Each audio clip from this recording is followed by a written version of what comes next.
আর শুভ সন্ধ্যা। আমরা এসে উপস্থিত হয়েছি লেক টাউনে, যেখানে রাজ্যের মন্ত্রী শ্রী সুজিত বোসের উদ্যোগে অনুষ্ঠিত হচ্ছে পৌষ পার্বণ মেলা। এবার আপনাদের আমরা দেখাবো কিভাবে সেজে উঠেছে এই পৌষ পার্বণ মেলা।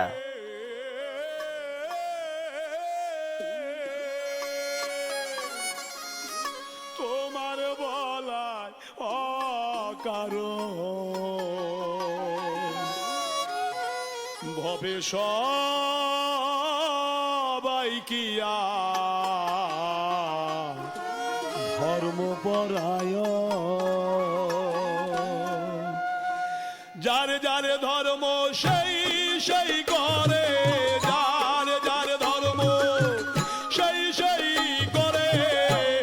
তোমার বলায় অকারণ সবাই কিয়া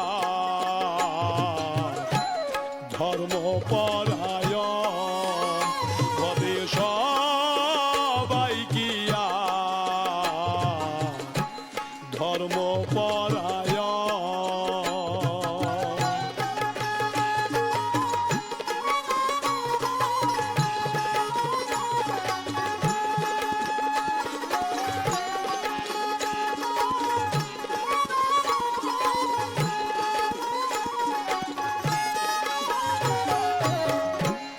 ময়ূর পুচ্ছ কেউ চিত্র করে না, কাটার মুখ কেউ শাসে না।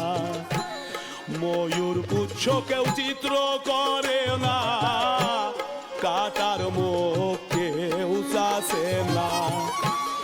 এমনি মতো সব ঘটনা, এমনি মতো সব ঘটনা, যাতে আসে সৃজন সবাই কিয়া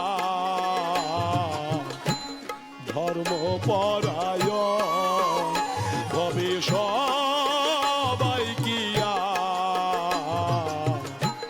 ধর্মপরায়ণ।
এবার আমরা মুখোমুখি হলাম মন্ত্রী শ্রী সুজিত বসুর সঙ্গে। লোকের ভালো লাগবে কি বললেন আর আসুন মানুষ শুনুন। করোনা পরিস্থিতিতে দীর্ঘদিন ধরে তারা ঘরে আবদ্ধ ছিল।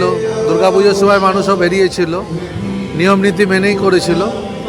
তাই এইটা ফেস্টিভ একটা মুড, সবাই জানে এই বড়দিন, নতুন বছর, এই দিনগুলো তো প্রতি বছর আসে না। তবুও তার মধ্যেও যতটুকু করা যায় একটু আলো দিয়ে সাজানো, একটু গানের, বাংলা গানের সমস্ত শিল্পীরা এখানে ক্রিসমাস পৌষমাস কার্নিভালে একটু ভালো মন্দ খাওয়া স্টলগুলোতে, যাতে কলকাতায় মানে সব বড় বড় রেস্টুরেন্টে লাইন না দিতে হয়, এখানে পাড়ায় বসে পায়।